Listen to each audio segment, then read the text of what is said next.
तो दोस्तों आज का जो हमारा टॉपिक है वो है ऑटो इम्यून डिसऑर्डर। जैसा कि आप समझ सकते हैं, ऑटो यानी कि अपने आप और इम्यून यानी कि इम्यूनिटी प्रतिरक्षा को बाधित करने वाले बीमारियां। ये बीमारियां ऐसी हैं कि जिसमें जो शरीर की प्रतिरक्षा तंत्र है वो अपने शरीर की कुछ कोशिकाओं के विरुद्ध या कुछ कार्य करने लग जाता है। ऐसा क्यों होता है? देखिए, सामान्यतः होता क्या है कि जब भी शरीर में कोई बाहर से ऐसा तत्व प्रवेश करता है जो शरीर के लिए हानिकारक है, तो शरीर की जो प्रतिरक्षा प्रणाली है वो उसको रेस्ट्रिक्ट करने की कोशिश करती है, उसको रोक देती है शरीर में हानिकारक प्रभाव उत्पन्न करने के लिए। ये एक शरीर की सामान्यतः प्रतिरक्षा प्रणाली है। यही प्रतिरक्षा, जिसको आप इम्यूनिटी के बारे में काफ़ी इन दिनों सुन रहे हैं, ये आप जानते हैं कि आज इस कोरोना काल में तो ये शब्द काफ़ी प्रचलित हुआ है। ये भी सेम यही प्रिंसिपल लागू होता है कि ऐसे रोगी, आपने देखा होगा कि कुछ परिवार ऐसे हैं कि जिसमें एक आदमी बहुत ज़्यादा इफेक्टेड हुआ और एक आदमी को कुछ नहीं हुआ। तो ये सारा प्रतिरक्षा प्रणाली का या इम्यूनिटी का ही सिस्टम है, और ये कोई एक दिन में डेवलप नहीं होती है। ये एक बहुत लंबी प्रक्रिया है। अलग अलग शरीर के कॉन्स्टिट्यूशन के हिसाब से ये डिफरेंट होती है। यहाँ पे ये जो ऑटोइम्यून डिसऑर्डर होते हैं, बेसिकली ये क्या होते हैं कि इनमें शरीर का कोई एक जो प्रतिरक्षा तंत्र है वो शरीर के खिलाफ ही काम करने लग जाता है, और निश्चित रूप से तो वो डैमेज करेगा। इसमें वैसे तो बहुत सारे डिसऑर्डर्स, बहुत सारे रोग होते हैं, लेकिन जो मुख्यतः आप रोज़ यहाँ पे देखने को मिलते हैं उनमें जैसे गठिया है, जैसे पेट में होने वाले अल्सरेटिव कोलाइटिस है, क्रोहन्स डिजीज़ है, स्किन की डिजीज़ सोराइसिस हैं, और बहुत सारे डिसऑर्डर्स ऐसे हैं जो कि ऑटोइम्यूनिटी के कारण से होते हैं। बच्चों में होने वाले जो एटोपिक डिसऑर्डर्स हैं उसमें भी ये कुछ इस प्रकार की रोल प्ले किए होते हैं बेसिकली। अब बात यहाँ पे ये आती है कि ये जो ऑटोइम्यूनिटी डेवलप होती है, इसका कारण क्या है? कारण बहुत सारे हैं, जेनेटिक एस्पेक्ट्स भी हैं उसके, लेकिन एक बात पर हम यहाँ पे आज चर्चा करेंगे, वो है हमारा आहार और विहार। आहार यानी कि डाइट, और विहार जो हमारा लाइफ स्टाइल है, हमारा डेली का रेजिम है, क्या उससे संबंधित कुछ चीज़ें यहाँ पे हो सकती हैं। ये देखा गया है कि कुछ पर्टिकुलर डाइट्स ऐसी होती हैं जो शरीर के लिए अनुकूल नहीं होती हैं, और यदि उनका सेवन किया जाएगा तो वो शरीर में हानिकारक प्रभाव उत्पन्न कर देती हैं और लंबे समय तक ये समस्या चलती है। हालांकि बहुत सारे ऐसे हानिकारक डाइट होते हैं जिनको कहीं ना कहीं शरीर एकोमोडेट कर लेता है। आयुर्वेद में उसे औक्सात में कहा गया है कि यानी कि जब हम हानिकारक वस्तुओं का लंबे समय तक प्रयोग करने के बाद शरीर अनेक बार उनको अपने अनुकूल कर लेता है। ये भी एक प्रक्रिया है। लेकिन सामान्यतः क्या होता है कि जब भी हम कोई ऐसी डाइट लेते हैं जिसको हमारी बॉडी एक्सेप्ट नहीं करती है या उसके अनुकूल नहीं है, तो उसके अगेंस्ट बॉडी में कुछ इम्यूनोग्लोबुलिन्स बनने शुरू हो जाते हैं। ये भी एक समस्या है। इसमें भी एक ऑटो इम्यून डिसऑर्डर्स डेवलप होने का फेयर चांसेस होता है। दूसरा, हमारा रूटीन प्रॉपर ना होना, या ऐसा एनवायरमेंटल पोल्यूटेंट्स जो हमारे जिस एनवायरनमेंट में रहते हैं, बहुत सारे केमिकल्स का जहाँ पे एबंडेंस है, पानी है इस प्रकार का कि उस पानी में ऐसे बहुत सारे केमिकल्स हैं जो हमारी बॉडी को सूट नहीं करते हैं, एयर है, ये सारी चीज़ें बेसिकली नेगेटिव इफेक्ट डालती हैं। ये भी एक कारण हो सकता है। तो डाइट का जहाँ तक है, ये एक बहुत महत्वपूर्ण तथ्य है। बहुत सारी जो डाइट्स होती हैं, जैसे फॉर एग्जांपल मैं अगर आपको बताऊं कि जो गठिया के रोगी हैं, यदि वो रोगी दही का ज़्यादा मात्रा में सेवन करते हैं तो उनको ज़्यादा स्टिफनेस फील होती है, एक तथ्य है। इसके अलावा कुछ पर्टिकुलर सीजन्स हैं, जैसे रेनी सीजन है, जब ठंडी हवा एकदम से आती है तो वो उस कंडीशन में भी उनको ज़्यादा प्रॉब्लम्स होती हैं, और ये उससे सीजनल जो वेरिएशंस होती हैं। इसके अलावा जो रोगी प्रॉपर एक्सरसाइज नहीं करते हैं, सेडेंट्री लाइफ स्टाइल जिनका है, और वो उनमें भी ये समस्याएं ज़्यादा हो जाती हैं। तो इसीलिए जब भी हम ऑटोइम्यून डिसऑर्डर की बात करते हैं तो सबसे पहले हमें उस पर्टिकुलर रोगी के खाने से संबंधित चीज़ों की तरफ ध्यान देना होता है। हमारे पास ऐसे बहुत सारे टूल्स आज अवेलेबल हैं जिनकी सहायता से हम कौन सा खाना हमारी बॉडी के लिए सूटेबल है, कौन सा खाना सूटेबल नहीं है, किस खाने की वजह से हमारे शरीर में समस्याएं उत्पन्न हो रही हैं, उसका पता लगाया जा सकता है। उसमें उनकी एलर्जी भी पता ही लगाई जा सकती है। उसमें उनके द्वारा बॉडी में प्रोड्यूस्ड जो इम्यूनोग्लोबुलिन्स हैं उनका भी पता लगाया जा सकता है। तो दोनों प्रकार की जो प्रक्रियाएं हैं उनका पता यहाँ पे लगाया जा सकता है, ये अब आसान है। इसी के साथ साथ जब हम डाइट को, कौन सी डाइट हमारी बॉडी के लिए वॉलसम है, कौन सी अनवॉलसम है, यानी कि कौन सी लाभकारी है, कौन सी हानिकारक है, उसका पता लगा करके हम डाइट को मॉडिफाई कर सकते हैं, ये आसान है। एक तो ये बात है। दूसरा, इन जनरल सामान्यतया कौन सी डाइट लेनी चाहिए और कौन सी नहीं लेनी चाहिए, इसके बारे में मैं एक तथ्य यहाँ पे प्रस्तुत आपके सामने करना चाहता हूँ।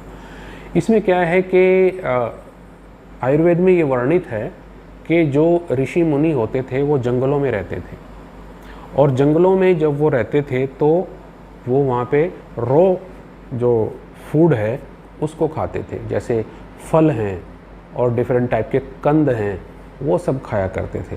वो रॉ फूड होते थे, अनकुक्ड फूड होते थे, उसको लाइव फूड कहते हैं, क्योंकि उसमें कोई परिवर्तन नहीं हुआ, नेचर ने जैसा दिया है ऐसा ही हमने उसको खा लिया है, वो लाइव फूड है। और उसके अलावा ज़्यादा क्या करते थे कि कुछ जो फ्रूट्स ऐसे होते थे जिनको प्लांट से कलेक्ट करके सुखा करके जो सूखे मेवे होते हैं उनको भी खाते थे, उनको हम सेमी लाइव कह सकते हैं फूड को। और इसके अलावा जो बाकी चीज़ें हैं, जैसे हमने सब्जियां इकट्ठा की और उनको फिर हमने पकाया, संस्कार किया, कृत किया, उसमें घृत मसाले आदि डाले, इनको हम पकवान कहते हैं, पके हुए अन्न कहते हैं। ये बेसिकली डेड फूड की श्रेणी में आते हैं। इसमें बहुत ज़्यादा हमको न्यूट्रिएंट्स नहीं मिलते, कम मिलते हैं, क्योंकि उनका मॉडिफिकेशन हो जाता है। हालांकि हमारे संस्कृति में इन फूड्स को प्रिपेयर करने की जो डिफरेंट टाइप की विधियां हैं, उसमें इनको प्रिजर्व करने के लिए और इनका हानिकारक प्रभाव रोकने के लिए पर्याप्त चीज़ें हैं, लेकिन फिर भी ये माना जाता है कि वो उसमें उतने न्यूट्रिएंट्स नहीं है जितना कि लाइव फूड में है, यानी कि जो डायरेक्ट हम प्लांट से ले रहे हैं।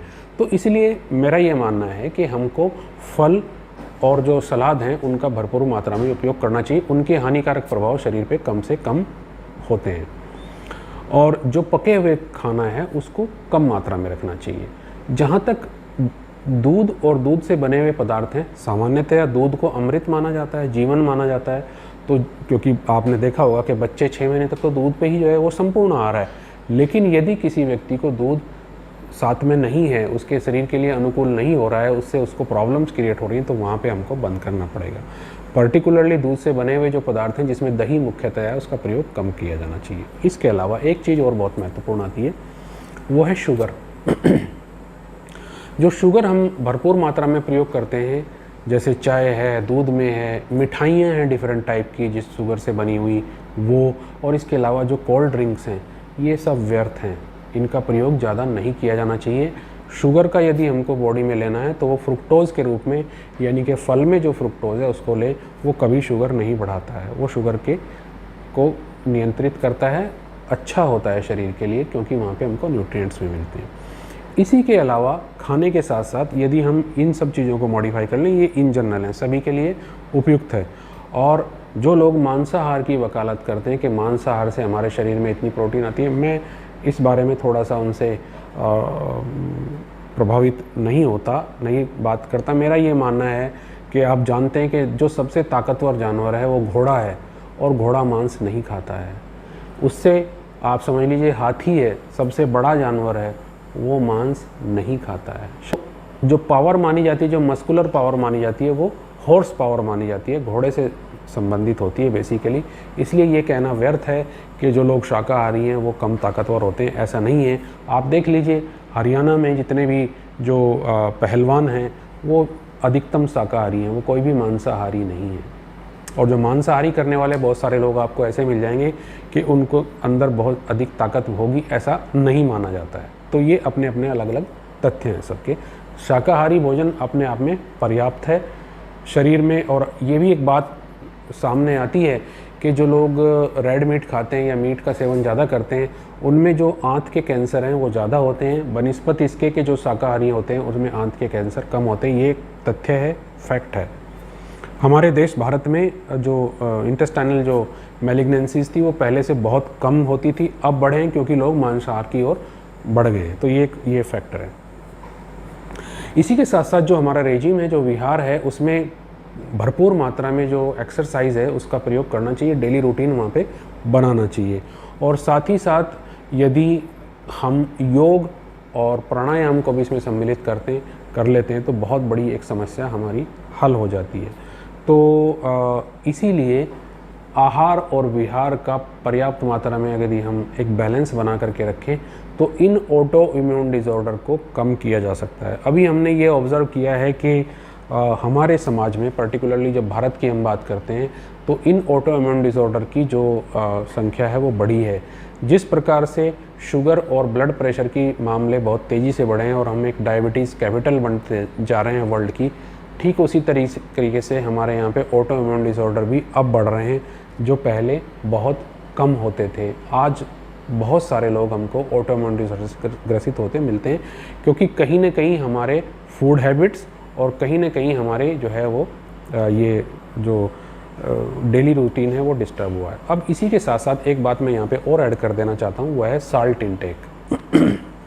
हमारे जो पूर्वज थे वो भरपूर मात्रा में साल्ट यानी कि नमक और घी का प्रयोग करते थे। क्यों करते थे? क्योंकि वो आउटडोर्स बाहर मेहनत करते थे, उससे पसीना पर्याप्त मात्रा में निकलता था। पसीना निकलने से जो सॉल्ट का इंटेक था वो बैलेंस हो जाता था, पर्याप्त मात्रा में रहता था। इसी प्रकार से घी से एक एनर्जी उनको मिलती थी, तो वो दोनों चीज़ें बैलेंस हो जाती थी। लेकिन डाइट अभी हमारी वही है, हम ज़्यादा मात्रा में साल्ट ले रहे हैं, ज़्यादा मात्रा में घी ले रहे हैं, लेकिन एक्सरसाइज हमने त्याग दी है। हम एक एयर कंडीशनर एनवायरनमेंट में रहते हैं जहाँ पे पसीना आता ही नहीं है। तो जब पसीना आएगा ही नहीं तो जो वो साल्ट इंटेक है वो बेसिकली किडनी से बाहर आएगा और किडनी को उसको बाहर एक्सक्रीट करना पड़ेगा बेसिकली। इसलिए इसमें ये बैलेंस बनाए रखने के लिए हमको साल्ट का रेस्ट्रिक्शन करना चाहिए और घी कम मात्रा में लेना चाहिए।